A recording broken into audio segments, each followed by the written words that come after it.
বাংলাদেশ যুক্তরাষ্ট্র কৌশলগত সম্পর্ক জোরদারে পররাষ্ট্র মন্ত্রণালয়ে বৈঠকে বসেছেন মার্কিন সহকারী পররাষ্ট্রমন্ত্রী পল কাপুর। এ নিয়ে আরও জানাতে সেখান থেকে যুক্ত হচ্ছেন সুলতানা স্বর্ণা।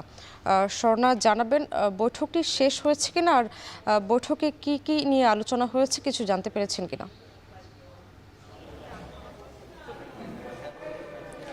শাম্মী, গতকাল রাতে কিন্তু যুক্তরাষ্ট্রের দক্ষিণ এশিয়া ভিত্তিক পররাষ্ট্রমন্ত্রী পল কাপুর কিন্তু তিনি ঢাকায় এসে পৌঁছেছেন এবং তার পাশাপাশি কিন্তু যদি জানিয়ে রাখি, তারই অংশ হিসেবে তার 2 দিনের যে সফর, সেই সফরের অংশ হিসেবে কিন্তু তিনি বর্তমানে পররাষ্ট্র মন্ত্রীর সাথে এবং পররাষ্ট্র প্রতিমন্ত্রীর সাথে বৈঠক করছেন এবং সেক্ষেত্রে তার প্রথম আজ এই বৈঠকের পরবর্তীতে কিন্তু আরও কিছু বৈঠক রয়েছে। অর্থাৎ তিনি আজ বাংলাদেশের অর্থমন্ত্রীর পাশাপাশি বাণিজ্য মন্ত্রী এবং স্বরাষ্ট্রমন্ত্রী সকলের সাথে কিন্তু বৈঠক করবেন বলে আমরা জানতে পেরেছি। এবং তার সাথে আসলে জানিয়ে রাখতে চাই, পররাষ্ট্রমন্ত্রী এবং প্রতিমন্ত্রীর সাথে তার সুনির্দিষ্ট করে কি কি বিষয়ে কথা হচ্ছে এই ধরনের কোনো তথ্য এখন পর্যন্ত আমাদের হাতে না এসে পৌঁছলেও কিন্তু একটি জিনিস সুস্পষ্ট, অন্তর্বর্তী সরকারের সময়ের যে অন্তর্বর্তীকালীন সরকারের সময়ে যে চুক্তিগুলো হয়েছে, সেই চুক্তিগুলো যুক্তরাষ্ট্রের সাথে সেই চুক্তিগুলো নিয়ে আলোচনা হবে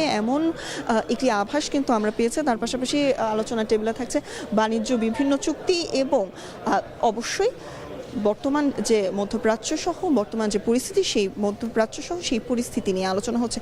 তবে সেক্ষেত্রে রোহিঙ্গাদের যে ইস্যুটি রয়েছে, সেই ইস্যু গুরুত্ব পাবে বলে কিন্তু আমাদেরকে জানানো হয়েছে। এবং তার পাশাপাশি কিছুক্ষণের মধ্যেই আসলে পল কাপুরের প্রায় ঘণ্টাব্যাপী যে বৈঠক পররাষ্ট্রমন্ত্রী এবং প্রতিমন্ত্রীর সাথে, সেটি শেষ হবে এবং তারপর হয়তো বা আমরা আরও সুনির্দিষ্ট করে সামনে জানাতে পারবো বৈঠকে কি কি টপিক ছিল এবং তার পাশাপাশি কিন্তু বৈঠকটি কতটুকু ফলপ্রসূ হয়েছে সেটি নিয়ে আমাদেরকে পররাষ্ট্র মন্ত্রণালয় থেকেও জানানো হবে। হয়তোবা পরবর্তীতে যুক্ত হয়ে আরও বিস্তারিত জানাতে পারবো।